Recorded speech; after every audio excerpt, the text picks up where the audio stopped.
Bab 1421. Apakah aku membiarkanmu pergi? Kamu. Zhuang Xiaoqiao masih ingin berdebat dengannya. Namun, saat itu, Ye Feng menariknya ke belakang. Jangan buang-buang napasmu untuk orang seperti ini, apa binatang bisa mengerti bahasa manusia? Penduduk yang menonton dari jauh terkejut dengan kata-kata Ye Feng. Mereka membawa begitu banyak orang. Tak apa kalau kau tak mengaku kalah, tapi kau berani mengambil inisiatif untuk memprovokasi mereka. Bukankah ini sama saja dengan meminta dihajar? Benar saja, tebakan mereka benar. Zhang Yaonan diprovokasi olehnya di depan umum dan langsung kehilangan muka. Bajingan kecil, kau yang minta. Setelah itu, ia melambaikan tangannya ke arah sekelompok orang di belakangnya. Pukul saja mereka sampai mati. Aku yang akan bertanggung jawab kalau terjadi apa-apa. Atas perintahnya, sekelompok orang segera menyerbu maju sambil membawa tongkat mereka. Orang-orang yang menonton pertunjukan itu dari jauh begitu ketakutan hingga wajah mereka menjadi pucat. Sudah berakhir. Aku takut sesuatu akan terjadi pada pemuda itu hari ini. Banyak sekali orangnya, dan mereka bahkan membawa senjata. Ini akan membunuh mereka. Anak muda itu terlalu impulsif. Tidak bisakah mereka membicarakannya dengan baik? Haruskah situasinya memanas seperti ini? Dia sendiri yang menyebabkan hal ini. Kejadian hari ini bisa dianggap sebagai pelajaran baginya agar dia tidak terlalu impulsif di masa depan. Di masa depan, aku khawatir tidak akan ada masa depan. Ye Feng mendorong Zhuang Xiaoqiao ke halaman dan menutup pintu, memilih untuk menyerang terlebih dahulu. Pada saat ini, pria di depan sedang mengayunkan pipa baja dengan tangannya. Kelompok orang ini jelas berpengalaman dalam ratusan pertempuran. Tak hanya gerakan mereka yang terampil, tetapi juga penuh kekuatan. Begitu seseorang terkena, kulitnya akan robek, dan tulangnya akan terluka. Bisa dibilang, ini kejam. Kalau saja itu orang biasa, mereka pasti sudah lari terbirit-birit menghadapi gerakan sekejam itu. Mustahil bagi mereka untuk menghadapinya secara langsung. Namun, Ye Feng melakukan yang sebaliknya. Bukan saja dia tidak mundur, tetapi malah berinisiatif untuk maju dan meraih ujung pipa baja itu. Lalu, dia berbalik dan menyikut. Dengan suara keras, tubuh lelaki itu terlempar keluar dan menghantam dua orang di belakangnya, sehingga mereka pun ikut tersungkur bersamanya. Setelah menghabisi satu orang, aura Ye Feng semakin kuat. Ia terus menghadapi orang berikutnya. Dengan kekuatannya saat ini, menghadapi segerombolan penjahat jalanan semudah membalikkan telapak tangan. Dia tidak ingin membuat penampilan yang mengejutkan, jadi dia mengendalikan irama dan menyelesaikannya dalam 5 detik. Dalam sekejap, 3 orang telah jatuh ke tanah. Zhuang Xiaoqiao, yang dikurung di villa, akhirnya menghela napas lega. Sebelum Ye Feng menyerang, dia menguncinya di halaman. Dari tindakan kecilnya itu, dia bisa melihat perhatian pria itu padanya, yang membuatnya merasa sangat tersentuh. Ye Feng, tidak ada yang harus terjadi padamu. Dan ketika Zhang Yaonan melihat reaksi Ye Feng, dia menunjukkan ekspresi terkejut. Begitu seorang pakar melakukan suatu tindakan, jelaslah bahwa hal seperti itu tidak ada. Ye Feng menggunakan waktu kurang dari setengah menit untuk menghabisi 5 bawahannya, dia jelas seorang ahli. Pantas saja anak ini berani begitu sombong. Jadi, dia punya sesuatu untuk diandalkan. Kalau saja dia tahu pihak lain begitu berkuasa, dia tidak akan bersikap impulsif seperti itu. Akan tetapi, karena kedua belah pihak telah membuang semua kepura-puraan untuk bersikap ramah, tidak ada kemungkinan untuk mundur. Saudara-saudara, anak ini tangguh. Kalian semua, bunuh dia. Entah kalian membunuhnya atau membuatnya lumpuh, semuanya tanggung jawabku. Dia buru-buru berteriak pada bawahannya. Faktanya, tanpa dia mengatakannya pun, bawahannya tahu bahwa Ye Feng adalah seorang ahli, mereka tidak berani lengah, dan serangan mereka pun semakin brutal. Pada saat ini, salah satu penjahat memegang parang di tangannya dan menebas punggung Ye Feng dengan ekspresi ganas. Ye Feng, hati-hati. Zhuang Xiaoqiao yang berada di halaman, buru-buru berteriak untuk mengingatkannya. Sebenarnya, dia bahkan tidak perlu mengatakannya, Ye Feng sudah merasakannya, dan niat membunuh di hatinya langsung meledak. Kelompok orang ini jelas-jelas berniat membunuhnya. Pisau ini juga ditujukan untuk merenggut nyawanya. Maka tidak perlu lagi baginya untuk menunjukkan belas kasihan. Dia menendang orang di depannya dan kemudian bergerak ke samping untuk menghindari pisau di belakangnya. Lalu, dia berbalik dan meninju dagu pria di belakangnya. Dengan suara keras, dagu lelaki itu hancur. Sebelum dia bisa berteriak, Ye Feng menyambar parang dari tangannya bagai sambaran petir, bilahnya berputar dan menusuk ke perut bagian bawahnya. Wajah lelaki itu menampakkan ekspresi yang amat menyakitkan. Ye Feng mengeluarkan parangnya, dia tidak menatapnya lagi, dia berbalik dan menyerbu ke kerumunan sambil menghunus parangnya dengan erat. Setiap tebasan akan memunculkan kabut berdarah. Tiup, tiup, tiup. Pada akhirnya, dia sudah gila karena membunuh. Dia bisa menebas satu orang dengan sekali tebas, seolah-olah sedang memotong sayuran dengan parang. Kelompok preman lokal yang tadinya berjuang untuk menyerbu tak pernah menyangka orang ini ternyata dewa pembunuh. Mereka semua ketakutan setengah mati. Klang! Mereka melempar senjata mereka dan berbalik untuk melarikan diri. Jangan lari, kembali ke sini. Zhang Yaonan tidak menyangka bawahannya yang biasanya galak akan ketakutan setengah mati. Ia buru-buru berteriak untuk menghentikan mereka. Akan tetapi, wewenangnya tidak cukup untuk membuat bawahannya bekerja untuknya. Tidak apa-apa kalau dia tidak berteriak, tetapi semakin dia berteriak, semakin cepat orang-orang ini berlari. Dalam sekejap, lingkungan sekitar Ye Feng menjadi kosong. Selain sekitar 17 orang yang tergeletak di tanah dan meratap kesakitan, sekitar selusin orang lainnya telah melarikan diri sejauh 10 meter. Penduduk yang mengira Ye Feng akan mati hari ini juga terkejut. Penampilan Ye Feng barusan bagaikan seorang jenderal yang bertempur dalam pertempuran berdarah di medan perang, hal itu benar-benar membuat mereka merasakan gairah. Ya Tuhan, bukankah pemuda ini terlalu menakjubkan? Satu orang mengalahkan lebih dari 10 orang, dan sekitar 10 orang lainnya ketakutan sampai-sampai melarikan diri. Tak ada yang seperti dia. Pada saat itu, saya merasa seolah-olah dia adalah Raja Xiang Yu yang terlahir kembali. Pantas saja dia tidak takut pada mereka. Ternyata dia tidak perlu takut. Kupikir semua film itu bohong. Aku tidak menyangka orang sekuat itu benar-benar ada di dunia nyata. Semua orang mengungkapkan kekagumannya dan bahkan terlintas dalam pikiran untuk bersujud menyembah. Pada saat yang sama, Ye Feng sudah tiba di depan Zhang Yaonan, dengan senyum mengejek di wajahnya. Apakah kamu masih ingin terus bertarung? Zhang Yaonan menelan ludah dan memasang senyum memuja. Kurasa ada kesalahpahaman di antara kita. Kita tidak akan tinggal di rumah ini lagi. Selamat tinggal. Setelah berkata demikian, dia berbalik dan melarikan diri.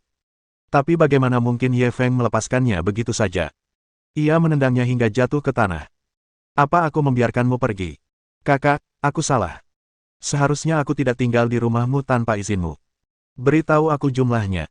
Berapapun jumlahnya, aku akan bayar. Zhang Yaonan tak lagi peduli dengan harga dirinya, ia buru-buru memohon belas kasihan Ye Feng. Kamu kaya, kan? Kalau begitu, aku akan memberitahumu hari ini bahwa uang bukanlah segalanya. Setelah Ye Feng selesai berbicara, dia menendang bahunya. Dia tahu betul di mana harus menyerang, yang akan membuat orang berharap mereka mati. Ah! Teriakan melengking Zhang Yaonan bergema di seluruh rumah mewah Shengxi, membuat kulit kepala orang-orang mati rasa. Adapun kedua gundiknya, wajah mereka sudah pucat pasi karena ketakutan. Mereka takut bahwa di detik berikutnya, mereka akan menjadi target Ye Feng. Bab 1422. Aku akan menginap di tempatmu malam ini. Adik kecil, berhentilah berkelahi. Kalau kau terus berkelahi, dia akan mati. Ya, beri saja dia pelajaran.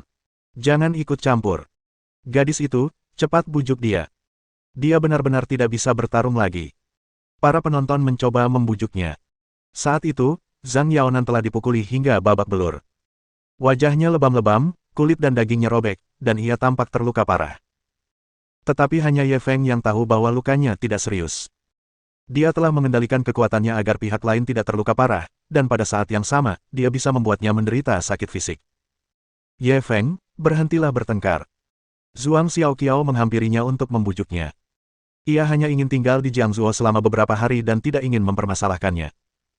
Ye Feng kembali menendang perut Zhang Yaonan dengan keras sebelum berhenti. Hari ini, aku hanya akan memberimu pelajaran kecil. Jika kau tidak yakin, panggil saja seseorang, dan aku akan menemanimu sampai akhir. Zhang Yaonan tak lagi memiliki aura seperti saat pertama kali tiba. Ia meringkuk di tanah seperti binatang mati. Namun, niat membunuh yang tak berujung melonjak dalam hatinya. Dia belum pernah mengalami penghinaan seperti itu sebelumnya. Jika dia tidak membalas dendam, dia tidak akan punya muka untuk tinggal di Jiangzuo lagi.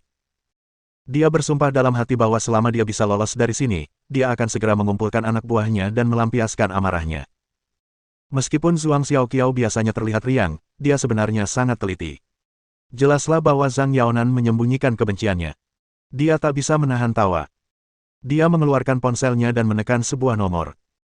Paman Wan, namaku Xiaoqiao, bagaimana kabarmu akhir-akhir ini? Aku akan berada di Jiangzuo beberapa hari ini. Kapan paman ada waktu luang, aku akan pergi menemuimu. Oh ya, aku ada urusan di sini, aku mungkin harus merepotkan Paman Wan. Ketika dia berbicara di telepon, nadanya sangat santai dan tidak memancarkan niat membunuh. Namun tak lama kemudian, telepon Zhang Yaonan berdering kencang. Dia mengambilnya dan melihat bahwa itu adalah asisten perusahaannya. Begitu mengangkat telepon, ia mendengar suara panik asistennya dari ujung sana. Presiden Zhang, ada sesuatu yang buruk terjadi. Seseorang dari Departemen Pajak baru saja menelepon dan mengatakan bahwa mereka akan datang untuk memeriksa rekening kita nanti. Ekspresi Zhang Yaonan berubah drastis. Ia memiliki koneksi dengan banyak klub lokal dan menggunakan perusahaannya sendiri untuk membantu klub-klub tersebut mencuci uang kotor mereka. Rekening-rekening itu sama sekali tidak bisa diselidiki. Jangan panik. Aku kenal salah satu pemimpin mereka. Aku akan meneleponnya sekarang. Dia berpura-pura tenang dan menjawab. Baru saja pimpinan yang menelepon langsung, dan dia sudah membawa orang-orang ke sana secara langsung. Asisten itu kemudian melemparkan bom lagi. Kaki Zhang Yaonan melemah dan dia hampir terjatuh ke tanah lagi. Dia punya firasat buruk. Setelah menutup telepon dengan asistennya, dia bergegas menelepon pemimpinnya. Dia biasanya sangat berbakti kepada orang penting ini, jadi pihak lain seharusnya memberinya sedikit muka. Namun kali ini jelas berbeda dari masa lalu. Dia menelepon beberapa kali, tetapi tidak tersambung. Pihak lain jelas-jelas sengaja menghindarinya. Firasat buruk dalam hatinya makin lama makin kuat. Sebelum dia dapat memahami inti permasalahannya, teleponnya berdering lagi. Kali ini, ia bertemu dengan bos sebuah klub yang sangat dekat dengannya. Keduanya memiliki banyak kerjasama bisnis dan dianggap sebagai salah satu kekuatan utamanya di Jiangsu. Presiden Zhang, sesuatu yang besar telah terjadi. Baru saja, seseorang dari kantor urusan umum masuk ke kasino bawah tanah kami dan menghabisi kami. Saya melompat keluar jendela untuk melarikan diri. Begitu panggilan tersambung, pihak lain menyampaikan berita buruk dengan terengah-engah. Zhang Yaonan merasakan dunia berputar. Faktanya, perusahaan pengelola properti itu hanyalah aset di permukaan dan tidak bisa menghasilkan banyak uang. Uang sebenarnya yang ia hasilkan berasal dari kasino bawah tanah ini. Dia juga punya banyak koneksi. Jika ada banyak perhatian di kasino, dia akan menerima pemberitahuan dan bersembunyi terlebih dahulu. Siapa yang tahu bahwa kali ini, kantor urusan umum benar-benar akan memberinya serangan kejutan. Apa yang sebenarnya terjadi? Mengapa rasanya dunia tiba-tiba berubah? Dia punya firasat bahwa panggilan telepon Zhuang Xiaoqiao pasti telah menimbulkan reaksi berantai. Untuk dapat memobilisasi Departemen Pajak dan para pejabat pada saat yang sama, orang dapat membayangkan betapa kuatnya seruan itu. Akan tetapi, dia jelas-jelas meremehkan keseriusan masalah ini. Setelah itu, berita buruk datang silih berganti. Buah dari bisnisnya selama puluhan tahun di Jiangsu hampir tercabut. Zhang Yaonan tidak tahan lagi dan jatuh ke tanah. Sudah berakhir, semuanya sudah berakhir. Kedua gundiknya ketakutan melihat penampilannya. Yaonan, apa yang terjadi? Kedua wanita itu berjalan maju dan bertanya dengan khawatir. Zhang Yaonan menoleh dan menatap mereka berdua, matanya dipenuhi kebencian. Ini semua salah kalian berdua, Jalang. Jika kamu tidak menggangguku saat itu dan memintaku untuk memberimu villa ini, apakah aku akan jatuh ke tahap ini? Semakin banyak ia bicara, semakin marah ia. Tiba-tiba ia menerkam kedua perempuan itu, menjambak rambut mereka, dan mulai memukul serta menendang mereka dengan brutal. Semua orang tercengang melihat pemandangan ini. Meskipun mereka tidak tahu persis apa yang terjadi, jelaslah bahwa Zhang Yaoyang akan menjadi gila. Mereka lalu berbalik menatap Ye Feng dan Zhuang Xiaoqiao. Jelas saja, panggilan telepon Zhuang Xiaoqiao telah memberikan pukulan telak bagi Zhang Yaonan, jauh lebih berat daripada pukulan Ye Feng. Semua orang mulai menebak identitas Zhuang Xiaoqiao. Mampu menimbulkan dampak sebesar itu melalui panggilan telepon berarti dia jelas bukan orang biasa. Ye Feng dan Zhuang Xiaoqiao tidak peduli dengan apa yang dipikirkan orang lain, mereka kembali ke villa dan menghubungi perusahaan pembobol kunci untuk mengganti kunci. Lupakan saja, ayo cari tempat tinggal baru. Hubungi perusahaan renovasi lain hari dan renovasi tempat ini lagi. Zhuang Xiaoqiao memandangi renovasi villa itu dengan rasa muak. Banyak kenangan indahnya telah hancur. Benar. Banyak kebutuhan sehari-hari yang masih harus dibeli kembali. Kita jelas tidak bisa tinggal di sini hari ini. Ye Feng mengangguk setuju. Zhuang Xiaoqiao tiba-tiba menoleh padanya. Aku akan menginap di rumahmu malam ini. Ye Feng menatap matanya yang cerah, ekspresinya membeku. Ketika Ye Feng membawa Zhuang Xiaoqiao ke halaman sewaan, Feng Jianwu tidak menunjukkan ketidakpuasan apapun. Dia bahkan memasak untuk Zhuang Xiaoqiao malam itu.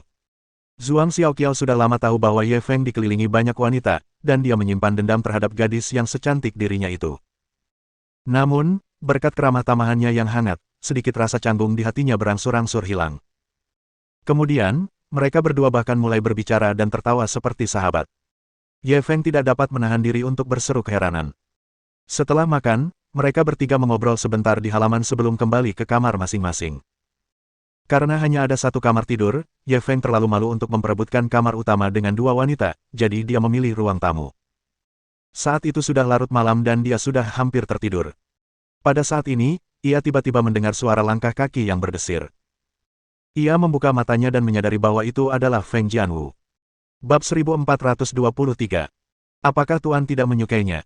Gadis itu berjingkat mendekat. Tuan, apakah Anda tidur? Tidak, ada apa? Ye Feng bangkit dari sofa dan menatapnya dengan bingung. Kemari. Senyum misterius muncul di wajah Feng Jianwu saat dia mengaitkan jarinya ke arahnya. Ada apa? Kenapa kamu begitu misterius? Ye Feng berkata begitu, tapi dia tetap mengikutinya ke kamar tidur. Tada! Lampu kamar tidur tiba-tiba menyala, dan Ye Feng melihat sesuatu yang membuat wajahnya memerah dan jantungnya berdebar kencang.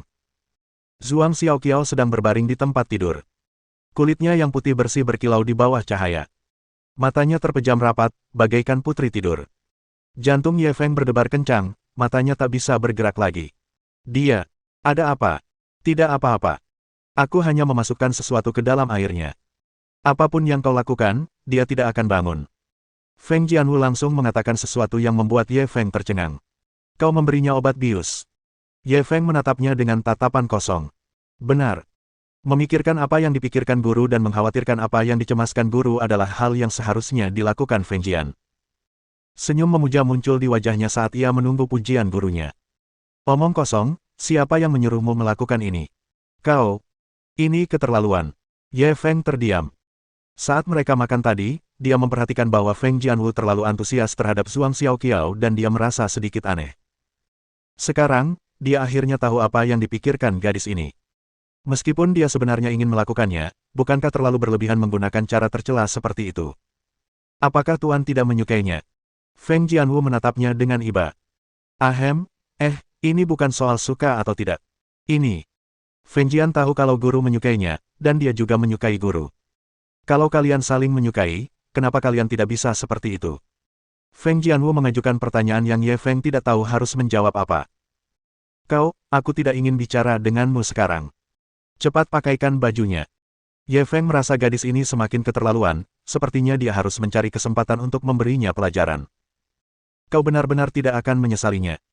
Senyum licik tersungging di mata Feng Jianwu. Aku tidak akan menyesalinya, kata Ye Feng, di luar keinginannya. Baiklah kalau begitu. Kau boleh pergi. Aku akan membantunya berpakaian. Feng Jianwu mendorongnya. Ye Feng melirik Zhuang Xiaoqiao dengan enggan sebelum kembali ke sofa di ruang tamu. Dia berguling-guling di tempat tidur, tidak dapat tidur. Tubuh Zhuang Xiaoqiao yang putih salju dan ramping masih terbayang dalam benaknya.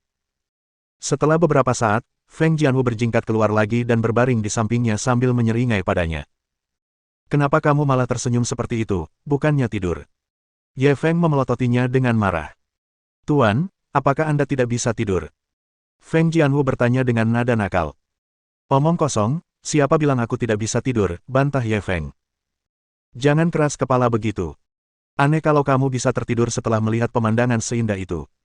Feng Jianwu telah mengungkapkan pikirannya. Masih berani bilang begitu. Kamu nggak tidur tengah malam, tapi malah main trik-trik begini. Meskipun Ye Feng menyalahkannya, nadanya terdengar sedikit kagum. Meskipun gadis ini ceroboh, dia tetap sangat perhatian kepada tuannya. Kalau ada yang perlu, dia pasti akan melakukannya. Baiklah, aku tidak akan mengganggumu lagi.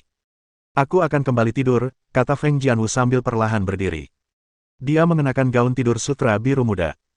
Begitu dia berdiri, dia melihat melalui kerahnya dan melihat tidak ada apa-apa di dalamnya. Ye Feng diprovokasi beberapa kali, bagaimana dia bisa menahannya. Dia meraih pergelangan tangannya dan menariknya ke dalam pelukannya. Dasar bocah nakal, beraninya kau menggoda tuan. Lihat bagaimana aku menghadapimu. Guru. Feng Jianwu mengerang, tatapannya yang menawan bagaikan sutra. Tidak ada tanda-tanda perlawanan sama sekali. Keesokan paginya, Ye Feng masih tertidur ketika dia dibangunkan oleh panggilan telepon Qin Feng Xiang. Pihak lain memberitahunya lokasi dan waktu pertemuan dengan tim eksplorasi. Setelah menutup telepon, Ye Feng menggosok matanya yang mengantuk dan duduk. Dia begadang tadi malam, dan sekarang dia linglung. Dia menguatkan diri dan pergi ke kamar mandi untuk membersihkan diri. Tepat saat dia hendak meninggalkan kamar mandi, dia bertemu Zhuang Xiaoqiao. Dia mengenakan piyama kawai Feng Jianwu dan terlihat sangat imut. Begitu Zhuang Xiaoqiao melihatnya, rona merah langsung muncul di wajahnya. Ia lalu masuk ke kamar mandi tanpa berkata apa-apa. Jantung Ye Feng berdebar kencang, apakah dia sudah tahu tentang kejadian tadi malam? Seharusnya tidak. Dia sudah pingsan saat itu, kan? Namun, ia segera tenang. Memangnya kenapa kalau dia tahu? Ia bahkan tidak menyentuh sehelai pun rambutnya. Jika dia ingin menyalahkan seseorang, dia hanya bisa menyalahkan Feng Jianwu. Setelah memikirkan hal ini, dia langsung merasa jauh lebih tenang. Feng Jianwu pun segera bangkit. Dengan kerjasama diam-diam mereka bertiga, mereka menyiapkan sarapan yang lezat. Seluruh acara makan berlangsung hening, dan suasananya agak aneh. Setelah makan, Ye Feng memberitahu Feng Jianwu tentang misi tim eksplorasi, dan bahwa mereka mungkin tidak akan kembali selama beberapa hari ke depan. Feng Jianwu cemberut kesal. Dia masih ingin pergi bersamanya. Namun pada akhirnya, Ye Feng menolaknya tanpa ampun. Setelah beberapa malam pertempuran berturut-turut, dia sudah merasa sangat lelah sehingga tidak dapat melakukan apa yang diinginkannya. Kalau dia benar-benar membawa wanita ini, dia takut akan kehilangan kendali lagi. Lebih baik bersembunyi selama 2 hari. Ada apa denganmu? Apa kamu tidak tidur nyenyak tadi malam? Dalam perjalanan untuk bertemu dengan tim eksplorasi, Ye Feng memperhatikan bahwa Zhuang Xiaoqiao, yang duduk di kursi penumpang depan, memiliki ekspresi yang tidak wajar. Apa? Tidak. Zhuang Xiaoqiao menghindari tatapannya dan tidak berani menatap matanya. Dia terbangun tengah malam tadi dan merasa sedikit haus. Dia ingin bangun dan mengambil air minum. Namun, ketika dia bangun, dia menyadari bahwa Feng Jianwu, yang tidur di sampingnya, telah menghilang. Mula-mula dia pikir dia pergi ke toilet. Namun, ia menunggu lama dan tak kunjung melihat kepulangannya. Karena penasaran, ia membuka pintu kamar untuk melihat. Lalu, dia melihat suatu pemandangan yang membuatnya tersipu. Sulit membayangkan bahwa Feng Jianwu, yang biasanya pendiam dan manis, akan memiliki sisi gila seperti itu. Bahkan sekarang, ketika dia mengingat kejadian memalukan itu, jantungnya tidak dapat menahan diri untuk tidak berdebar kencang. Ye Feng tidak tahu apa yang dipikirkannya, jadi dia menceritakan kepadanya tentang beberapa situasi tak terduga yang mungkin terjadi selama eksplorasi. Zhuang Xiaoqiao mengangguk tanpa sadar. Adegan tadi malam masih terngiang di benaknya. Kita sudah sampai. Setelah jangka waktu yang tidak diketahui, mereka tiba di tujuan. Ada percabangan jalan di depan. Saat itu, beberapa truk pickup terparkir di pinggir jalan. Kargo-kargo di belakang mereka penuh dengan berbagai macam alat musik. Beberapa orang berpakaian luar ruangan berjongkok di pinggir jalan, makan roti, dan minum air mineral. Ketika Ye Feng dan Zhuang Xiaoqiao keluar dari mobil dan berjalan mendekat, beberapa dari mereka berdiri dan berteriak serempak, "Halo, Tuan Ye." Bab 1424. Apakah ini bentuk kesopanan sebelum menggunakan kekerasan? Semuanya, santai saja. Aku di sini untuk belajar. Kalian semua guruku. Ye Feng berusaha sekuat tenaga untuk menurunkan posturnya, tetapi orang-orang ini tetap berdiri tegak dan sama sekali tidak rileks. Zhuang Xiaoqiao, yang berdiri di sampingnya, memiliki perasaan khusus di hatinya. Pria hanya lebih menarik ketika mereka dihormati oleh orang lain. Harus dikatakan bahwa Ye Feng sekarang memiliki aura seorang pemimpin besar. Saat itu, seorang wanita keluar. "Halo, Tuan Ye. Saya kapten tim eksplorasi ini. Nama saya Lan Xingyue." Meskipun wanita ini mengenakan pakaian luar yang besar dan hanya wajahnya yang terekspos, dia tetap terlihat sangat memukau. Terutama rambutnya yang indah, yang berkibar tertiup angin, persis seperti iklan sampo itu. Sulit dibayangkan seorang wanita yang kerap melaksanakan misi penjelajahan alam bebas akan memiliki rambut sehalus itu. Bahkan Zhuang Xiaoqiao merasa iri. "Halo, Kapten Lan." Ye Feng mengulurkan tangan dan menjabat tangannya. Tangannya sangat lembut, dan sepertinya dia jarang melakukan pekerjaan kasar. Namun, setelah dipikir-pikir, masuk akal juga. Dia kan kapten. Bagaimana mungkin dia bisa melakukan semuanya sendiri? Selama dia masih punya mulut untuk memerintah orang lain. "Tuan Ye, meskipun Anda bosnya, ada beberapa aturan yang harus saya jelaskan terlebih dahulu." Setelah Lan Xingyue berjabat tangan dengan Ye Feng, nadanya menjadi jauh lebih serius. Ye Feng langsung geli, apakah ini menggunakan kesopanan sebelum menggunakan kekerasan?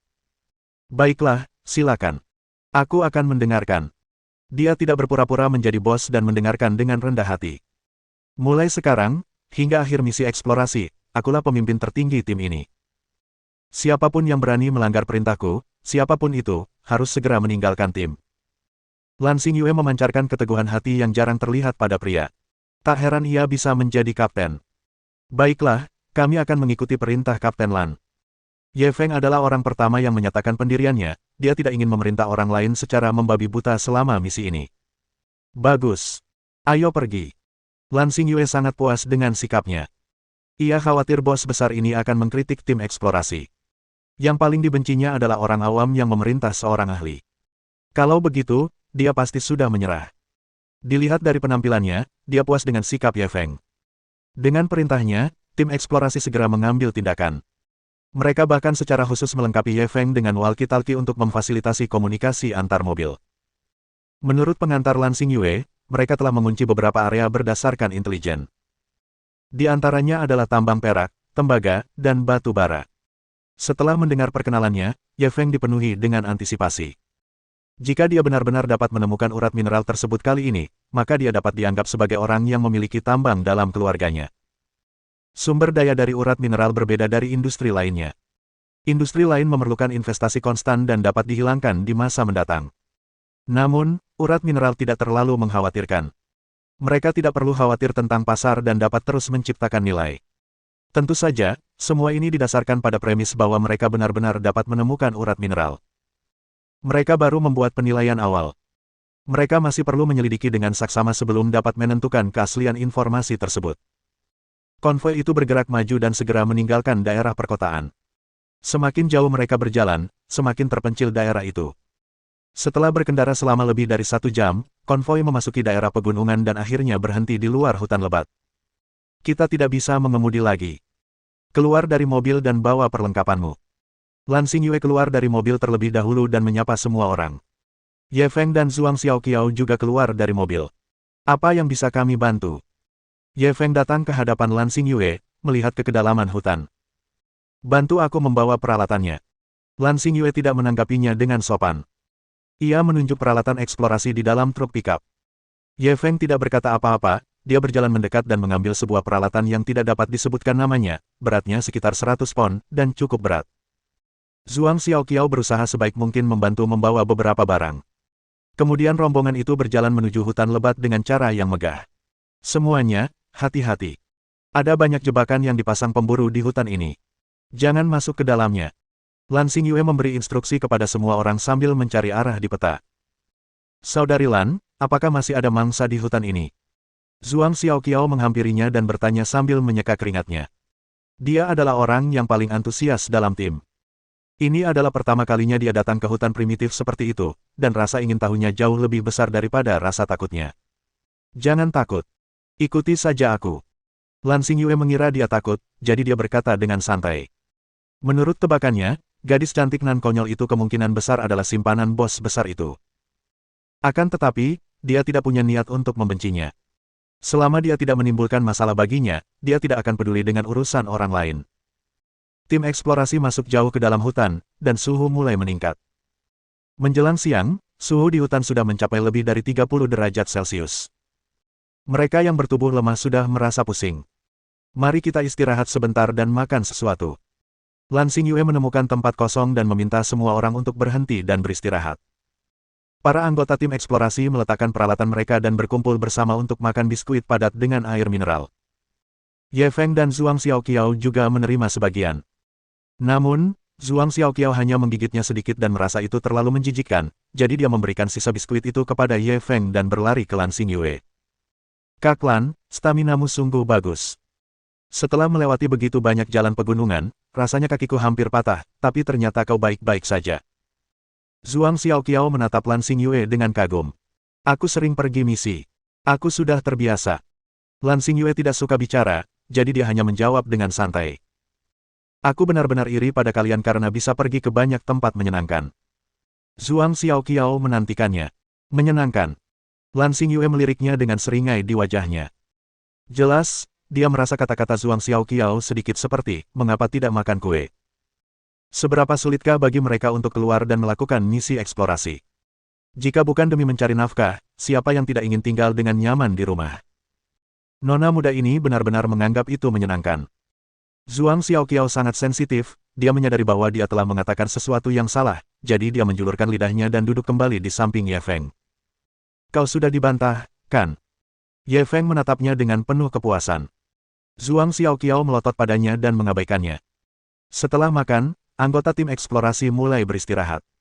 Hanya Lan Xingyue yang tidak beristirahat. Ia mengambil teropong untuk mengamati sekeliling. Mengapa kamu tidak tidur sebentar? Ye Feng berjalan dari belakangnya dan memberikannya sebotol air mineral. Terima kasih. Lan Xingyue mengambil air mineral dan menyesapnya. Lalu, ia menunjuk ke hutan lebat di sekitar mereka. Ada binatang buas di hutan ini. Harus ada yang berjaga. Kalau tidak, akan sangat berbahaya. Kalau begitu aku akan berjaga. Kamu tidur saja, kata Ye Feng ramah. Lagi pula, dia adalah seorang praktisi bela diri dan sangat energik. Dia hanya perlu tidur 2 jam sehari untuk memastikan dia tetap berenergi sepanjang hari. Bab 1425. Situasi kritis. Tidak perlu. Lan Xingyue menolak niat baik Ye Feng, tetapi begitu dia selesai berbicara, dia tidak bisa menahan diri untuk tidak menguap. Baiklah, jangan memaksakan diri. Kau kapten kami, kau harus istirahat dulu sebelum memimpin pertempuran. Ye Feng mengambil teropong dari tangannya tanpa menjelaskan apapun. Lan Xingyue ragu sejenak sebelum mengangguk setuju. Kalau begitu, hati-hati. Kalau ada yang ditemukan, segera beritahu semua orang. Ye Feng mengangguk setuju, lalu dia mulai mengamati lingkungan sekitar dengan teropongnya. Lan Xingyue tidak mengatakan apa-apa lagi dan berbalik untuk beristirahat. Ye Feng berpatroli sambil menikmati momen damai yang langka ini. Selain kicauan burung, yang terdengar hanya desiran dedaunan yang tertiup angin. Terdapat semacam suasana artistik, suara jangkrik berkicau di hutan, suara burung berkicau di pegunungan. Setelah terbiasa dengan hiruk-pikuk kota, dia bisa merasakan nilai dari ketenangan ini. Ia berpatroli di sekitar lokasi selama lebih dari setengah jam dan tidak menemukan sesuatu yang aneh. Ia pun bersiap mencari tempat untuk beristirahat. Tiba-tiba dia mendengar teriakan dari belakangnya. Suara itu datang dari Lan Xingyue. Ekspresinya berubah dan dia segera berlari kembali. Saat ini, anggota tim eksplorasi berkumpul di sekitar Lan Xingyue. Mereka semua tampak khawatir. Saat Ye Feng bergegas mendekat, dia mendapati seekor ular hijau kecil. Ular itu telah terbelah menjadi 2, tetapi masih melilitkan tubuhnya. Ekspresinya berubah lagi. Hijau daun bambu. Ular hijau daun bambu ini sangat berbisa. Sekali tergigit, akan berbahaya bagi korbannya. Ia tak berani lengah dan buru-buru mendorong kerumunan, lalu mendapati Lan Xingyue duduk di tanah. Pada saat ini, kaki celana kanannya telah dipotong dengan pisau dan digulung hingga ke lututnya. Pada betisnya yang putih, ada bekas gigitan ular berbisa yang jelas, dan area di sekitarnya sudah hitam. Ye Feng, saudari Lan digigit ular, apa yang harus kita lakukan sekarang? Zhuang Xiaoqiao sangat ketakutan hingga wajahnya memucat dan air matanya pun jatuh. Ayo mundur cepat dan kirim kapten ke rumah sakit. Sudah terlambat. Bisa ular bambu leaf green menyebar sangat cepat. Aku khawatir sebelum kita bisa keluar dari hutan, kapten akan. Lalu mengapa kamu tidak mencoba meminta bantuan? Tidak ada waktu. Lalu apa yang harus kita lakukan? Apakah kita akan menyaksikan kaptennya mati? Omong kosong apa yang kau bicarakan? Bagaimana kalau mencoba menyedot bisa ular itu? Bisa ular ini menyebar terlalu cepat. Aku bahkan tidak bisa menghisapnya. Semua orang langsung bertengkar, tetapi mereka tidak dapat memberikan saran yang layak. Ekspresi Lan Xingyue sudah sangat buruk. Ada jejak ki hitam di wajahnya yang pucat. Jika dia tidak mengobatinya sesegera mungkin, kemungkinan besar dia akan meninggal. Ye Feng tidak punya waktu untuk berpikir, dia merobek sehelai pakaiannya dan mengikatkannya ke lutut Lan Xingyue. Lalu, ia mulai memeras darah beracun itu keluar dengan paksa. Aliran darah menghitam keluar dari luka itu. Akan tetapi, hal itu masih belum mampu menghentikan penyebaran racun. Tadinya hanya setengah dari betisnya yang hitam, tetapi sekarang, lebih dari setengahnya terkena. Lan Xingyue sudah sangat lemah. Butir-butir keringat mengalir di dahinya. Ia dalam bahaya. Ye Feng menyerah dalam remas, dia berlutut di tanah dan menghisap luka itu dengan mulutnya. Metode ini sangat berbahaya. Jika dia tidak sengaja menelan sedikit saja, dia mungkin akan mati sebelum Lan Xingyue. Dia meludahkan darah hitam beracun ke tanah dan terus menghisap racun itu. Semua orang terkejut dengan tindakannya. Mereka terharu sekaligus khawatir.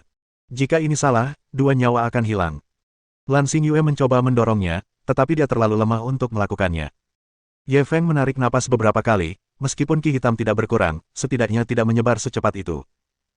Dia buru-buru mengambil sebotol air mineral dari seorang anggota tim eksplorasi dan berkumur-kumur. Kemudian, dia mengeluarkan kotak jarum yang dibawanya dan bersiap menggunakan jarum perak untuk mengeluarkan racun. Dalam Greenback Scripture of Classic Medical Technique miliknya, ada catatan mengenai teknik akupuntur yang dapat mengeluarkan racun. Meskipun dia belum pernah mengalami pertempuran sesungguhnya dan tidak mengetahui dampaknya, dia tidak punya cara yang lebih baik sekarang. Akan tetapi, sebelum dia sempat menggunakan jarum itu, tiba-tiba terdengar suara lolongan memekakkan telinga dari hutan. Tak lama kemudian, terdengar suara derap kaki kuda yang tergesa-gesa. Semua anggota tim eksplorasi mengalami perubahan ekspresi yang drastis. Babi hutan ada di sini. Ketika rumahnya bocor, hujan turun sepanjang malam. Ini adalah situasi sebenarnya yang dialami Ye Feng dan orang-orang lainnya. Situasi Lan Xingyue sudah dalam bahaya, tetapi pada saat ini, seekor babi hutan benar-benar menerobos masuk. Ye Feng segera mengambil keputusan. Dia mengeluarkan beberapa lingzi kering dari sakunya dan memasukkan satu ke mulut Lan Xingyue. Kemudian, dia memerintahkan tim eksplorasi di sebelahnya, lindungi dia. Setelah berkata demikian, dia mengeluarkan belati dari sepatunya dan berjalan ke arah datangnya lolongan babi hutan itu. Bapak, kamu. Sekelompok anggota tim eksplorasi melihat tindakan Ye Feng dan menjadi pucat karena ketakutan. Menurut mereka, berlari untuk melawan babi hutan tidak ada bedanya dengan mengirim diri mereka sendiri menuju kematian. Sebelum mereka sempat mengatakan apa-apa, babi hutan itu telah bergegas keluar dari hutan lebat. Ao. Tubuh babi hutan itu benar-benar hitam, dan sangat kuat. Beratnya setidaknya 130 kg. Kedua taring itu tampak sangat menakutkan. Meskipun anggota tim eksplorasi sering keluar, ini adalah pertama kalinya mereka menghadapi pemandangan seperti itu. Mereka begitu ketakutan hingga kaki mereka lemas. Setelah babi hutan itu bergegas keluar, ia hanya berhenti sejenak sebelum menerkam. Ye Feng pertama-tama mengaktifkan fungsi pemindaian mendalam sistem, setelah mengetahui bahwa hanya ada babi hutan ini dalam jarak 1000 meter, dia menghela napas lega, mencengkeram belatinya erat-erat dan menyerbu ke depan. Babi hutan itu terpancing dan mulai mengubah arah, menyerang ke arahnya. Saat Ye Feng berada kurang dari 1 meter dari babi hutan itu, dia tiba-tiba berbalik ke samping, pada saat yang sama, dia mengangkat belatinya dan menusuk punggung babi hutan itu. Dentang. Belati itu menusuk bulu babi hutan yang seperti jarum, sambil menimbulkan suara logam. Di hutan lebat, banyak pohon akan mengeluarkan getah, dan babi hutan akan mengoleskannya ke tubuh mereka. Setelah getah tersebut mengeras, getah tersebut akan menjadi baju zirah terbaik dengan pertahanan yang sangat kuat. Seperti kata pepatah lama, pertama babi, kedua beruang, dan ketiga harimau. Di mata banyak pemburu veteran, babi hutan bahkan lebih mengancam daripada beruang dan harimau. Meskipun kedua yang terakhir memiliki kekuatan ofensif yang kuat, kekuatan defensif mereka sedikit lebih lemah. Namun, babi hutan hampir tidak memiliki kekurangan. Kekuatan serangannya sangat kuat, bahkan pertahanannya berada pada level tertinggi. Ao. Babi hutan itu gagal mengenai sasarannya untuk pertama kalinya, ia mengubah arahnya dan menerkam Ye Feng lagi. Karena jarak antara kedua belah pihak sangat dekat, dan kecepatan babi hutan sangat cepat, ia hampir mencapai Ye Feng dalam sekejap mata. Meski cepat, reaksi Ye Feng bahkan lebih cepat lagi, ia menghindar ke samping dan menusuknya dengan belatinya. Namun kali ini, sama seperti sebelumnya, ia tidak melukai babi hutan itu. Pria itu dan babi hutan itu terjebak dalam kebuntuan. Setelah beberapa putaran, babi hutan itu mulai terengah-engah. Ye Feng berdiri di tempat, menunggu babi hutan menerkamnya. Namun kali ini, babi hutan itu benar-benar belajar dari kesalahannya dan menyerah. Ia berbalik dan bergegas menuju tim eksplorasi. Bab 1426. Kelahiran kembali Wusong tidak lebih dari ini, benar. Anggota tim itu khawatir pada Ye Feng, jadi mereka tidak menyangka babi hutan itu tiba-tiba berubah arah. Lari cepat. Sekelompok orang itu langsung ketakutan dan mulai melarikan diri ke segala arah. Zhuang Xiaoqiao dan seorang anggota tim eksplorasi bekerja sama untuk membawa Lan Xingyue dan bersiap untuk melarikan diri. Namun, kecepatan mereka terlalu lambat, sementara kecepatan babi hutan itu sangat cepat.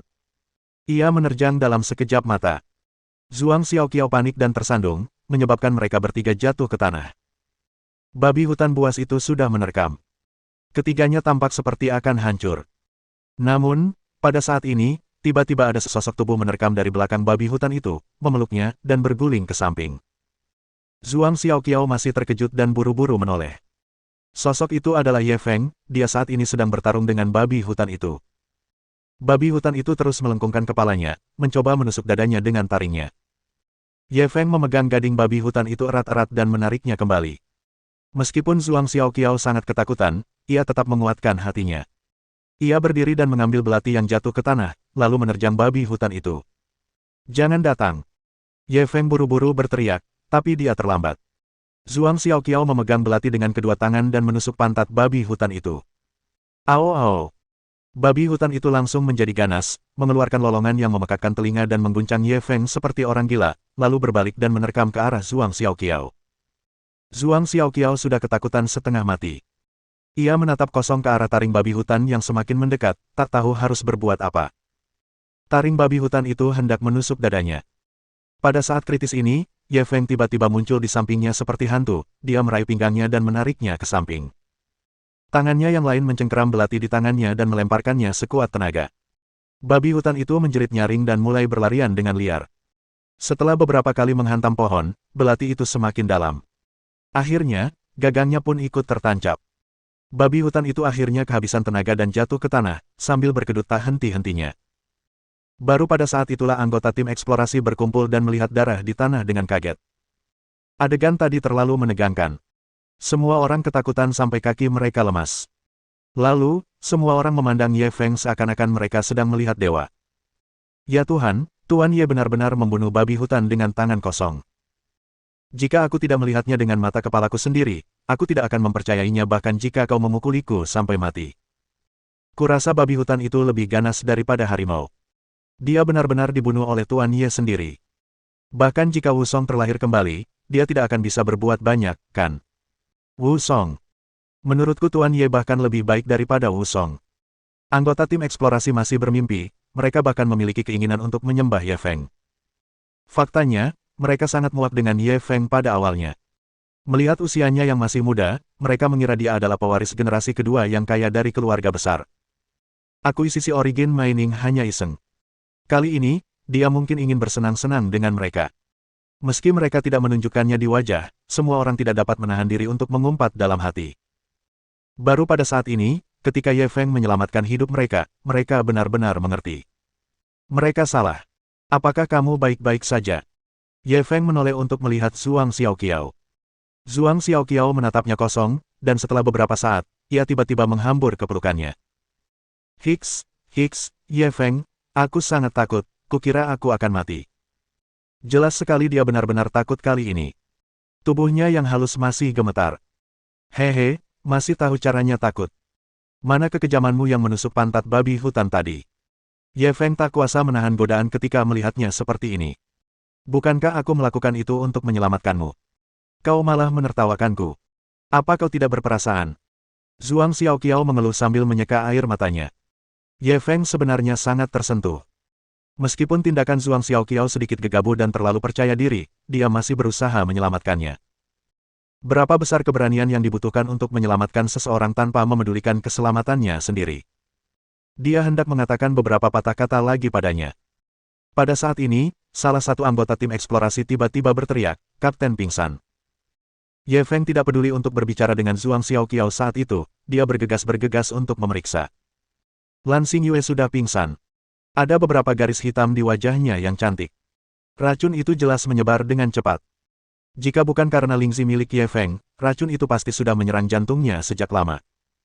Dia tidak berani menunda lebih lama lagi dan buru-buru mengeluarkan jarum peraknya. Pertama, dia menggunakan 3 jarum perak untuk melindungi jantung Lan Xingyue dan kemudian organ dalamnya. Akhirnya, ia menggunakan teknik akupuntur yang tercatat dalam Greenback Scripture of Classic Medical Technique untuk menusukkan jarum ke betisnya. Prinsip teknik akupuntur ini sangat sederhana, yaitu menutup jalur sirkulasi darah, menyebabkan darah mengalir balik, sehingga darah beracun terdorong keluar. Meskipun teknik akupuntur ini akan mengganggu vitalitas pasien, tidak ada yang dapat ia lakukan. Dia hanya bisa menyelamatkan nyawanya terlebih dahulu dan kemudian memikirkan cara untuk membiarkannya pulih perlahan-lahan. Hanya beberapa menit setelah dia selesai menggunakan jarum, darah hitam mulai keluar dari lukanya. Sungguh ajaib. Salah satu anggota tim eksplorasi tidak dapat menahan diri untuk berseru. Meskipun anggota tim lainnya tidak mengatakan apa-apa, mereka jelas setuju dengan apa yang dikatakannya. Teknik akupuntur Ye Feng memang ajaib, ia benar-benar dapat memaksa darah beracun mengalir keluar dengan sendirinya. Anggota tim eksplorasi sekali lagi terkesan oleh Ye Feng. Tuan Ye tidak hanya terampil dalam seni bela diri, tetapi keterampilan medisnya juga cemerlang. Pantas saja dia bisa mendapatkan origin mining di usia semuda itu. Dia benar-benar naga di antara manusia. Ketika Zhuang Xiaoqiao mendengar mereka memuji Ye Feng, wajah kecilnya juga menunjukkan ekspresi bangga, seolah-olah mereka memujinya. Kalian jaga dia dulu. Aku akan mencari beberapa tanaman obat. Ye Feng memberi instruksi kepada semua orang dan bersiap memasuki hutan. Ye Feng, aku akan pergi denganmu. Zhuang Xiaoqiao tiba-tiba menariknya kembali, wajahnya penuh kekhawatiran. Tak ada tapi. Kalau kita menghadapi bahaya, aku bisa lari lebih cepat sendirian. Kalau kau mengikutiku, kau hanya akan menyeretku jatuh. Ye Feng berbicara tentang kenyataan yang kejam. Zhuang Xiaoqiao memelototinya. Baiklah, aku tidak akan menyeretmu, oke. Hati-hati. Ye Feng tersenyum, dia berbalik dan memasuki hutan.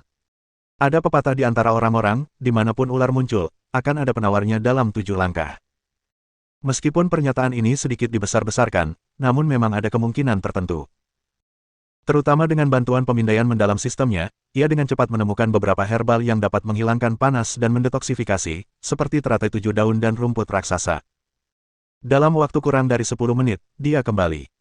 Kau menemukan ramuannya secepat itu. Zhuang Xiaoqiao menatapnya dengan bingung. Ia merasa orang ini baru saja kembali tak lama setelah kepergiannya. Mungkinkah ia menemukan beberapa daun acak untuk mengelabuinya? Bab 1427. Wanita gila. Aku akan menemukan penawarnya, bukan harta karunnya. Butuh waktu berapa lama? Ye Feng berjalan di depan Lan Xingyue dan memeriksa kondisinya.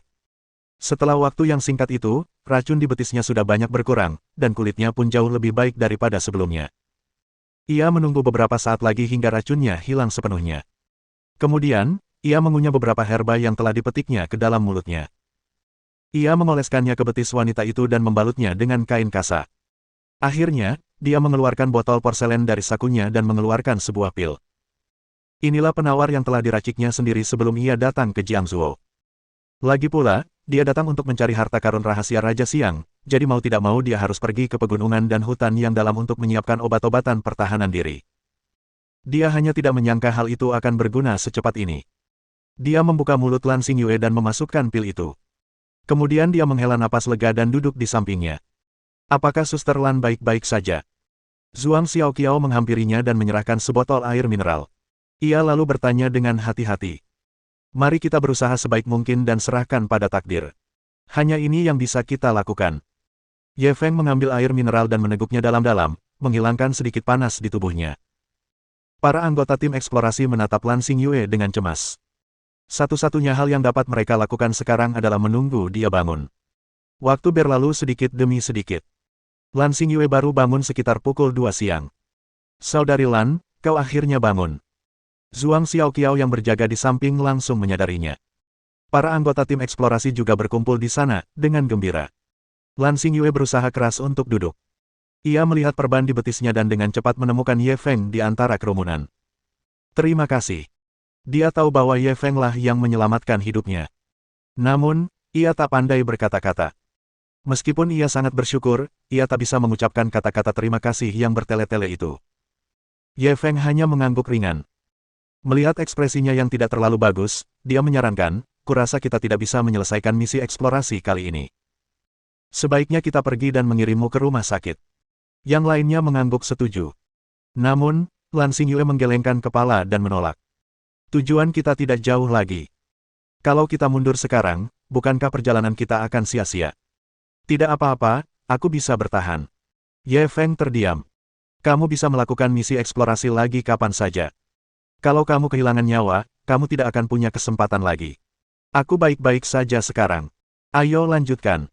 Lan Xingyue berdiri dengan bantuan 2 anggota tim eksplorasi. Meskipun masih merasa lemah, kondisinya jauh lebih baik daripada saat diracun. Ye Feng tak kuasa menahan diri untuk menggelengkan kepalanya. Wanita gila. Lan Xingyue mendengar ejekan Ye Feng, dan secercah ketidaksenangan melintas di wajahnya. Namun, berkat kebaikan hati penyelamatnya, dia tidak membantahnya dan mulai mengatur anggota tim untuk memindahkan peralatan. Ye Feng melihat dia begitu ngotot, jadi dia tidak membujuknya lagi. Untungnya, racun di tubuhnya telah dibersihkan. Meskipun tubuhnya masih sangat lemah, nyawanya tidak lagi terancam. Karena dia memaksa, biarkan saja. Kelompok orang itu mengemasi peralatan mereka dan terus bergerak menuju tujuan mereka. Seperti yang dikatakan Lan Xingyue, mereka akhirnya tiba di tujuan setelah berjalan sekitar 2 kilometer. Lan Xingyue bersandar di pohon dan mulai menginstruksikan anggota timnya untuk menyiapkan peralatan dan bersiap mengebor lubang untuk eksplorasi. Ye Feng mengambil kesempatan untuk mengaktifkan fungsi pemindaian mendalam sistem. Semua informasi dalam radius 1000 meter tersaji di depannya. Ketika dia selesai membaca informasi itu, dia tidak dapat menahan diri untuk menggelengkan kepalanya. Dia berbalik dan berjalan ke arah Lan Xingyue. Kusarankan kau jangan buang-buang energi. Tidak ada tambang perak di sini. Kita bahkan belum memulai eksplorasi. Kok kamu tahu? Lan Xingyue sedikit mengernyit, jelas tidak percaya. Aku sudah mempelajari beberapa teknik rahasia Feng Shui. Aku bisa menilai situasi geologis suatu daerah berdasarkan distribusi geografisnya. Ye Feng mulai mengoceh. Lan Xingyue mendengus sebelum selesai mendengarkan. Aku hanya percaya pada sains, bukan takhayul. Aku tidak suka apa yang kau katakan. Apa itu takhayul? Ye Feng ingin terus berdebat dengannya, tetapi Lan Xingyue mengabaikan omong kosongnya dan pergi. Tim eksplorasi menggunakan metode eksplorasi listrik, yaitu memanfaatkan hukum distribusi spasial dan temporal medan elektromagnetik biji di kerak bumi untuk menemukan mineral yang berguna. Meskipun pekerjaannya tidak terlalu rumit, beban kerjanya sangat besar. Mereka perlu memasang kabel pengukur terlebih dahulu, dan langkah ini sendiri memakan waktu lebih dari setengah jam. Langkah selanjutnya adalah mengubur tiang pengukur ke dalam tanah, yang memakan waktu setengah jam lagi. Kemudian, mereka mulai memantau distribusi urat mineral bawah tanah. Sudah kubilang, cadangan biji perak di bawah tanah ini sangat langka dan sulit ditambang. Menambang di sini sama sekali tidak ada gunanya. Kau hanya membuang-buang waktu. Pada saat ini, Ye Feng berjalan lagi dan mengucapkan beberapa kata sarkastis kepada Lan Xingyue. Lan Xingyue tak tahan lagi dan langsung memelototinya. Apa yang kita bicarakan sebelum datang? Dengarkan perintahku. Kau bisa pergi dan membantu mengubur tiang-tiang itu atau pergi ke pinggir untuk beristirahat. Jangan ganggu pekerjaan kami. Baiklah, kalian bebas melakukan apapun. Aku akan pergi ke tempat lain. Melihat dia tidak mendengarkannya, Ye Feng tidak mau membuang-buang napas, dia langsung memanggil Zhuang Xiaoqiao dan berjalan ke kedalaman hutan. Jangan pergi terlalu jauh, ada bahaya di hutan ini. Lan Xingyue mengkhawatirkan mereka dan buru-buru mengingatkan mereka. Urus saja urusanmu sendiri. Aku tidak tahu siapa yang digigit ular berbisa, jadi orang lain harus datang dan menyelamatkannya. Ye Feng mengejek tanpa menoleh. Lan Xingyue sangat marah hingga giginya gatal, tetapi ia tak berdaya. Pria itu memang menyelamatkan hidupnya. Dia hanya bisa menyerah sementara jika dia berutang budi pada seseorang yang dapat menyelamatkan hidupnya. Hutan ini biasanya sepi, tetapi masih mempertahankan banyak pemandangan unik dari hutan purba. Zhuang Xiaoqiao sedang asyik sekali. Ia sesekali bersuah foto dan hampir mengukir, aku pernah ke sini, di pohon itu. Ye Feng tidak riang seperti dia telah mengaktifkan fungsi pemindaian sepanjang waktu, dan dia ingin melihat apakah ada sesuatu yang berharga di hutan ini. Namun pada akhirnya, dia kecewa. Sepanjang perjalanan, ia melihat banyak pohon tua yang berusia ratusan tahun. Ia juga melihat berbagai macam tanaman obat. Selain itu, ia melihat kelinci liar, burung pegar, dan babi hutan. Namun, ia tidak melihat sesuatu yang berharga. Belum lagi biji perak, bahkan biji air pun tidak ada. Pada akhirnya, dia hanya memetik beberapa herba langka sebelum kembali bersama Zhuang Xiaoqiao. Mereka sudah pergi sekitar 1 jam. Lan Xingyue dan yang lainnya mungkin sudah menyelesaikan penyelidikan mereka. Seperti yang diduga, ketika mereka berdua kembali, mereka melihat Lan Xingyue dan yang lainnya duduk di sana dengan sedih. Bab 1428. Apakah dia benar-benar menebak? Bagaimana surveinya? Apa kau sudah menemukan tambang peraknya? Tanya Ye Feng, meskipun sudah tahu jawabannya, dengan senyum mengejek di wajahnya. Bagaimana kau tahu tidak ada tambang perak di sini? Lan Xingyue tiba-tiba menatapnya dengan rasa ingin tahu. Bukankah aku baru saja memberitahumu? Aku telah mempelajari seni rahasia Feng Shui. Aku tidak bercanda. Aku bertanya dengan serius. Lan Xingyue mengerutkan kening ketika melihat pria itu masih bercanda. Lupakan saja kalau kau tidak percaya padaku. Ye Feng tidak menjelaskan lebih lanjut. Intinya, tidak ada cara untuk menjelaskannya. Dia tidak mungkin memberitahunya bahwa dia telah menggunakan sistem untuk memindainya, kan? Zhuang Xiaoqiao berjalan mendekat. Saudari Lan, kau benar-benar tidak menemukan biji perak. Lan Xingyue menghela napas panjang. Aku memang menemukan beberapa, tapi stoknya tidak banyak. Nilai totalnya hanya beberapa juta. Lagi pula, tingkat kesulitan menambangnya sangat tinggi. Menambang di sini sama sekali tidak ada gunanya. Benarkah tebakannya benar? Zhuang Xiaoqiao terkejut setelah mendengar penjelasannya. Ye Feng selalu bisa menunjukkan kemampuan yang tak terduga. Seni bela diri, keterampilan medis, keterampilan berjudi, dan penilaian semuanya adalah kekuatan super, tetapi dia tidak menyangka bahwa dia juga bisa begitu akurat dalam mengamati urat mineral. Ini sungguh mengejutkan, tetapi juga masuk akal.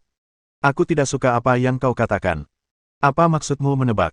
Aku punya metode eksplorasi khusus, oke. Ye Feng merasa pilihan katanya kurang tepat dan langsung protes. Bisakah kau berhenti membuatku penasaran? Metode eksplorasi seperti apa yang kau gunakan? Bisakah kau ceritakan? Lan Xingyue sangat penasaran dengan metode eksplorasi Ye Feng, jadi dia bertanya lagi. Anggota tim eksplorasi lainnya juga memandang Ye Feng dengan rasa ingin tahu. Jika mereka benar-benar dapat mempelajari metode pemeriksaan dengan mata telanjang, itu akan sangat membantu pekerjaan eksplorasi mereka di masa mendatang. Kau benar-benar ingin tahu? Ye Feng memasang senyum menyebalkan di wajahnya. Ya. Lan Xingyue mengangguk dengan serius.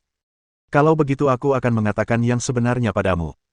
Ye Feng terbatuk 2 kali dan berkata dengan serius, sebenarnya, aku punya sistem pemindaian yang bisa mendeteksi apapun dalam radius 1000 meter. Di mana sistem Anda? Lan Xingyue mengamati tubuh Ye Feng tetapi tidak melihat peralatan apapun. Di kepalaku. Ye Feng menunjuk kepalanya, sikapnya sangat tulus. Namun, Lan Xingyue dan anggota tim eksplorasi merasa telah ditipu olehnya. Menurutmu ini menarik. Kalaupun kamu nggak mau cerita, kamu nggak perlu ganggu kami, kan? Lan Xingyue marah. Ia merasa kecerdasannya telah dihina. Aku mengatakan yang sebenarnya. Tidak apa-apa kalau kau tidak percaya padaku. Ye Feng mengangkat bahu tak berdaya. Ia tak menyangka hubungannya dengan orang lain begitu buruk, sampai-sampai tak seorang pun akan percaya padanya meskipun ia mengatakan yang sebenarnya. Aku percaya padamu. Zhuang Xiaoqiao tiba-tiba mengangkat tangannya. Aku sudah lama curiga kalau orang ini abnormal. Pasti ada sesuatu yang tidak diketahui di kepalanya. Bagaimana kalau kita pecahkan tengkoraknya dan pelajari apa yang aneh di dalamnya? Setelah berkata demikian, dia mengambil palu dari tanah dan berjalan ke arah Ye Feng dengan niat buruk. Namun sebelum dia bisa berbuat apa-apa, palu di tangannya telah direbut oleh Ye Feng, lalu dia memukul dahinya dengan jarinya. Mengetuk kepalaku. Aku akan mengetuk kepalamu. Ayo, kamu pukul aku lagi. Aku akan bertarung denganmu. Aduh, kau benar-benar pemberontak. Kalau aku tidak memberimu pelajaran hari ini, kau tidak akan tahu betapa banyak mata yang dimiliki Tuan Ma. Ah, Suster Lan, selamatkan aku. Kedua badut itu mulai bermain-main seolah-olah tidak ada orang di samping mereka. Tubuh Lan Xingyue memang sudah lemah sejak awal, dan ia mulai pusing akibat pertengkaran mereka. Ia melambaikan tangan kepada anggota timnya dan berkata, kemasi barang-barang kalian dan bersiap untuk pergi. Misi eksplorasi ini hanya membuang-buang waktu. Namun, mereka sudah terbiasa. Menjelajahi urat mineral itu seperti berburu harta karun. Kegagalan adalah hal biasa, tetapi keberhasilan jarang terjadi. Butuh waktu 1 jam lagi untuk mengemas peralatan eksplorasi. Saat itu sudah lewat pukul 5 sore, dan matahari mulai terbenam. Lan Xingyue memandangi sisa-sisa cahaya matahari terbenam di hutan dan tak kuasa menahan desahan. Kurasa kita tidak bisa pergi hari ini. Ayo kita cari tempat menginap malam ini. Kelompok anggota tim eksplorasi telah lama terbiasa dengan kehidupan seperti ini dan tidak menyatakan keberatan apapun. Di sisi lain, Zhuang Xiaoqiao sangat gembira. Dia selalu mendambakan kehidupan seperti ini, di mana langit menjadi selimutnya dan tanah menjadi tempat tidurnya. Hanya saja keluarganya selama ini selalu mengawasinya dengan ketat, jadi dia tidak pernah diberi kesempatan ini. Sekarang, dia akhirnya mempunyai kesempatan untuk merasakan kehidupan yang dia dambakan. Tim eksplorasi dengan cepat menemukan ruang terbuka yang cocok untuk berkemah. Ruang terbuka ini sangat luas, dan titik buta pun sangat kecil, sehingga mereka dapat dengan cepat menemukan jejak binatang buas. Terlebih lagi, ada sungai yang mengalir turun dari gunung, yang memecahkan masalah air. Anggota tim lainnya bertanggung jawab untuk mendirikan tenda, sementara Ye Feng membawa 2 anggota tim eksplorasi untuk membawa babi hutan kembali. Meskipun kualitas daging babi hutan jauh lebih rendah dibanding daging babi peliharaan, rasanya jelas lebih enak dibanding biskuit padat. Setelah bekerja keras, mereka akhirnya mendirikan 2 tenda besar sebelum malam tiba. Kemudian, mereka mulai mengambil air untuk memasak. Dengan bantuan beberapa anggota tim, Ye Feng memotong babi hutan itu. Kulit babi hutan ini benar-benar tebal. Meskipun kekuatan fisik Ye Feng luar biasa, dia masih berkeringat deras karena kelelahan. Untungnya, setelah banyak kesulitan, pemotongan babi hutan akhirnya selesai. Kemudian, ia mengikat potongan daging tersebut ke dahan pohon dan membakarnya untuk dipanggang. Minyak itu berderak, dan harumnya menusuk hidungnya. Sekelompok anggota tim eksplorasi duduk di sekitar api unggun, mengobrol dan tertawa. Tuan Ye, kenapa Anda tidak tampil di depan semua orang? Seorang anggota tim eksplorasi tiba-tiba menyarankan. Anggota tim lainnya mulai bersorak. Setelah seharian berinteraksi, bos besar Ye Feng tidak berpura-pura atau memberi perintah secara membabi buta, ia berhasil memenangkan hati semua orang. Selain itu, dia membunuh babi hutan dengan tangan kosong dan menyelamatkan nyawa semua orang. Oleh karena itu, semua orang sudah menerimanya. Aku tidak. Ye Feng buru-buru melambaikan tangannya. Dia bahkan bisa membunuh babi hutan dan harimau. Namun, agak sulit baginya untuk tampil. Namun, kelompok anggota tim eksplorasi tidak terlalu peduli dan mendorongnya keluar. Ye Feng bingung, dia hanya bisa berdiri di sana dan tersenyum canggung. Akhirnya, Zhuang Xiaoqiao lah yang membantunya. Mari kita bernyanyi untuk berterima kasih kepada semua orang karena telah menjaga kita selama ini. Nyanyi apa? Ye Feng sebenarnya tidak punya hobi seperti itu, dia hanya tahu beberapa lagu. Aku tidak masalah dengan apapun. Tergantung apa yang bisa kau nyanyikan. Zhuang Xiaoqiao bertingkah seperti orang yang terobsesi dengan mikrofon dan mengangkat bahu acuh tak acuh. Ye Feng berpikir lama dan teringat sebuah lagu. Kalau begitu, ayo kita nyanyikan, Meeting in Aobao. Kuno sekali. Zhuang Xiaoqiao tak kuasa menahan diri untuk mengeluh, namun ia tetap mengangguk setuju. Bulan pada hari ke-15 telah terbit di langit. Mengapa tidak ada awan di sampingnya? Begitu dia bernyanyi, mata semua orang berbinar. Suaranya lembut namun bernada tinggi, dan itu jelas profesional. Bab 1429. Jangan bernyanyi, kita di pihak yang sama. Dengan kecantikan Zhuang Xiaoqiao di depannya, suara Ye Feng tercekat di tenggorokannya, dia terlalu malu untuk bernyanyi. Tuan Ye, ikut bernyanyi juga. Ya, Nona Zhuang sudah mulai. Apa yang masih Anda tunggu? Cepat, cepat. Dia hampir selesai bernyanyi. Atas desakan semua orang, Ye Feng hanya bisa berteriak sekeras-kerasnya.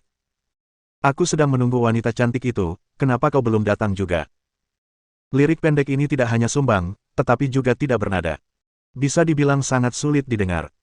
Tim eksplorasi menutup telinga mereka dan menunjukkan ekspresi kesakitan. Tuan Ye, jangan bernyanyi. Kita di pihak yang sama. Tuan Ye sangat tampan, tapi aku tidak menyangka nyanyiannya begitu buruk. Apakah ada hubungannya antara ketampanan dan kemampuan bernyanyi yang baik? Tuan Ye, tolong, jangan bernyanyi lagi. Kalau Anda bernyanyi lagi, serigala-serigala itu akan datang. Orang-orang yang meminta Ye Feng bernyanyi sebelumnya kini menyesali tindakan mereka. Namun, Ye Feng kecanduan menyanyi, jadi ia terus bernyanyi tanpa mempedulikan apapun.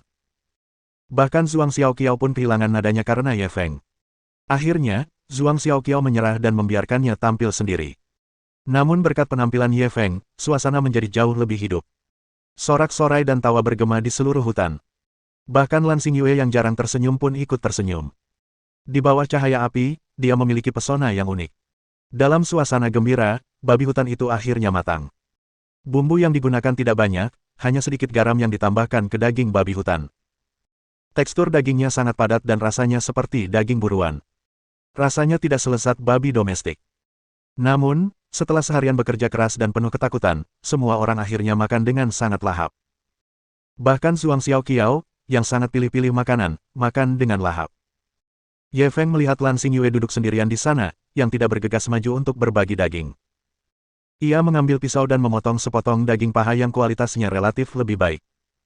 Ia menyerahkannya kepada wanita itu. Kamu terluka hari ini dan vitalitasmu telah berkurang. Makanlah daging untuk menyegarkan dirimu. Lan Xingyue tertegun dan menatapnya dengan tatapan kosong. Jangan khawatir. Aku tidak membiusmu. Ye Feng takut dia akan malu, jadi dia bercanda. Terima kasih. Lan Xingyue tersenyum dan mengulurkan tangan untuk mengambil daging itu. Ia mulai memakannya dalam gigitan kecil. Ketika Ye Feng duduk kembali, dia menyadari bahwa Zhuang Xiaoqiao sedang menatapnya dengan tatapan tajam. Kapten Lan terluka hari ini.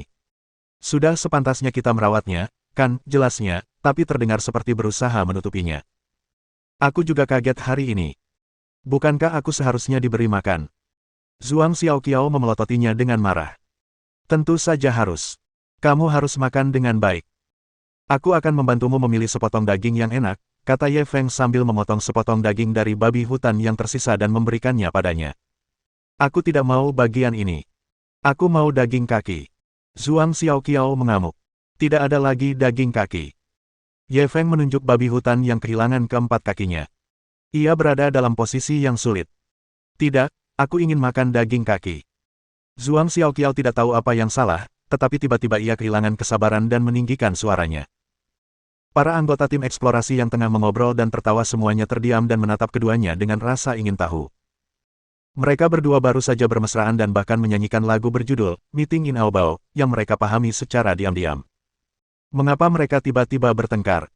Ye Feng tertawa canggung.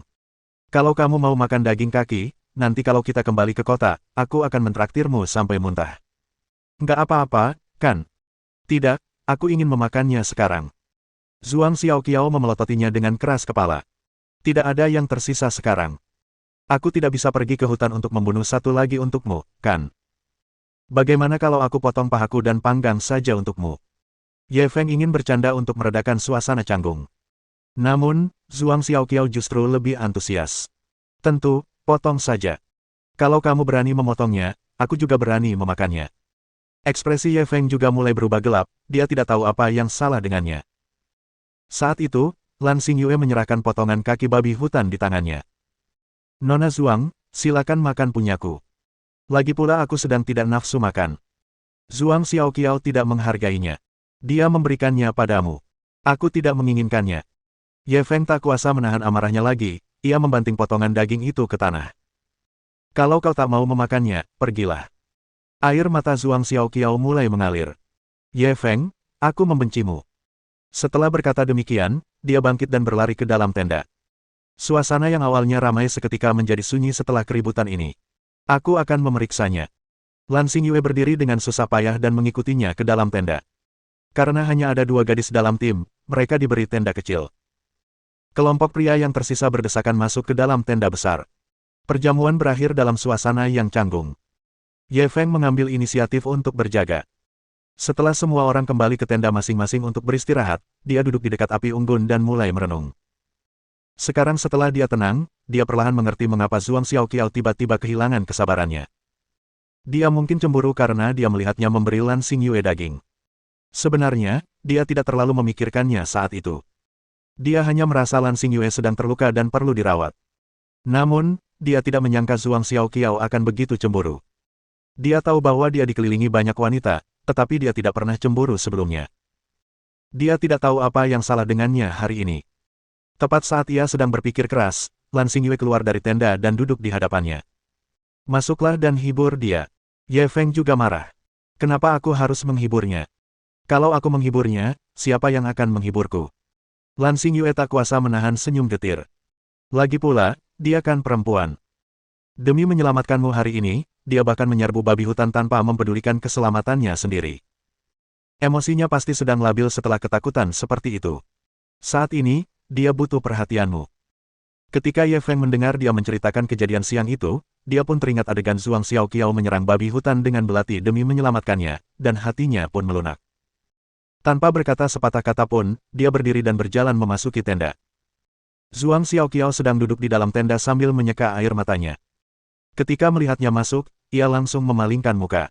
Masih marah. Ye Feng duduk di sampingnya, dia ingin meletakkan tangannya di bahunya. Namun, Zhuang Xiaoqiao menjauh untuk menghindari sentuhannya. Ye Feng menggelengkan kepalanya dan tersenyum pahit. Itu salahku tadi, seharusnya aku tidak marah padamu, sekarang aku dengan tulus meminta maaf padamu, bisakah kau memaafkanku? Zhuang Xiaoqiao membelakanginya, dan tubuhnya yang halus bergetar hebat karena tangisannya. Jelas sekali bahwa ia belum pulih dari kesedihannya. Ye Feng tidak tahu harus berkata apa, dia hanya bisa duduk diam di sampingnya. Zhuang Xiaoqiao menunggu lama, tetapi tidak mendengar apapun. Ia semakin marah. Hanya itu. Hah!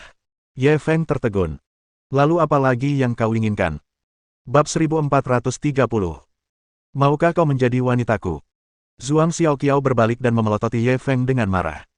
Sejak kecil, aku bahkan belum pernah dimarahi kakekku sebelumnya, dan kau malah memarahiku. Kau tak berperasaan. Bayangkan aku menyelamatkanmu tadi siang. Kalau aku tahu lebih awal, aku akan membiarkan babi hutan itu mengorek jantung dan hatimu untuk melihat warnanya. Semakin dia berbicara, semakin dia merasa sedih, dan air matanya tidak bisa berhenti jatuh. Ye Feng melihat tatapannya yang memelas dan segera menariknya ke dalam pelukannya. Maaf, aku salah. Aku janji aku tidak akan jahat lagi padamu. Pada saat ini, Zhuang Xiaoqiao tiba-tiba menggigit bahunya. Wajah Ye Feng gemetar kesakitan. Wanita ini benar-benar lahir di tahun anjing. Tidak marah lagi. Ye Feng menunggu Zhuang Xiaoqiao selesai melampiaskan amarahnya sebelum dia menundukkan kepala dan bertanya. Zhuang Xiaoqiao mendongak dan berkata dengan serius, Ye Feng, jika kamu berani bersikap jahat padaku lagi di masa depan, aku. Apa yang akan kamu lakukan? Aku akan mengabaikanmu dan tidak akan membiarkanmu menemukanku lagi. Ekspresi Zhuang Xiaoqiao sangat serius. Dia tidak terlihat sedang bercanda. Baiklah, aku berjanji padamu. Ye Feng juga menjawab dengan serius. Lagi pula, aku tahu kau seorang playboy. Kau tak perlu menyangkalnya. Aku mengatakan yang sebenarnya. Zhuang Xiaoqiao tanpa menunjukkan wajah apapun dan melanjutkan, aku tak peduli berapa banyak wanita yang kau miliki. Aku juga tak ingin peduli. Tapi aku hanya punya satu permintaan. Permintaan apa? Ye Feng bertanya dengan rasa ingin tahu. Kamu tidak boleh menggoda wanita lain di depanku. Wajah Zhuang Xiaoqiao tegas, dan air mata masih mengalir di wajah cantiknya. Dia tampak menyedihkan. Maksudmu barusan. Kau salah. Aku tidak. Ye Feng masih ingin menjelaskan. Aku tidak peduli apa pendapatmu tentang Suster Lan. Selama kamu tidak menunjukkannya di depanku, aku bisa berpura-pura tidak tahu. Zhuang Xiaoqiao menyela penjelasannya. Ye Feng menatapnya lama. Dari apa yang kau katakan, kau berencana menjadi wanitaku. Zhuang Xiaoqiao tersipu dan mencoba melepaskan diri dari pelukannya. Namun, Ye Feng mengencangkan pelukannya dan memeluknya erat-erat. Apakah itu maksudmu? Tidak. Wajah Zhuang Xiaoqiao memerah saat dia menyangkalnya. Karena kamu tidak mau menjadi wanitaku, kenapa kamu peduli dengan siapa aku menggodamu? Bukankah kau hanya mengingkari kebenaran di sini? Jawab aku dengan jujur. Apa kau sudah lama ingin mengatakan ini padaku? Ye Feng tersenyum jahat. Tidak. Zhuang Xiaoqiao memalingkan wajahnya dan menyangkalnya lagi. Ye Feng memandangi daun telinganya yang indah dan elok, dan lehernya yang bagaikan angsa, api dalam hatinya pun berkobar. Dia perlahan membungkuk dan mencium daun telinganya. Tubuh Zhuang Xiaoqiao bergetar hebat seolah tersengat listrik. Napasnya mulai memburu. Ye Feng melihat bahwa dia tidak menolaknya, nyala api kecilnya semakin membara, dan dia mendorongnya ke bawah dan bersiap untuk menghancurkannya. Pada saat kritis ini, batuk Lan Xingyue tiba-tiba datang dari luar. Batuk itu bagaikan petir di langit cerah, yang langsung membangunkan dua insan yang tengah tersesat itu. Dia begitu gembira sampai-sampai dia hampir lupa di mana dia berada. Zhuang Xiaoqiao seperti rusa yang ketakutan. Ia mendorongnya, bangkit, dan melarikan diri. Sesampainya di pintu tenda, ia tak lupa berbalik dan memarahinya. Orang jahat besar. Ye Feng berdiri tak berdaya dan berjalan keluar tenda. Dia melihat Zhuang Xiaoqiao dan Lan Xingyue duduk di dekat api unggun, mengobrol dan tertawa. Lan Xingyue jelas melihatnya juga, tetapi dia segera mengalihkan pandangannya dan tidak melakukan kontak mata dengannya.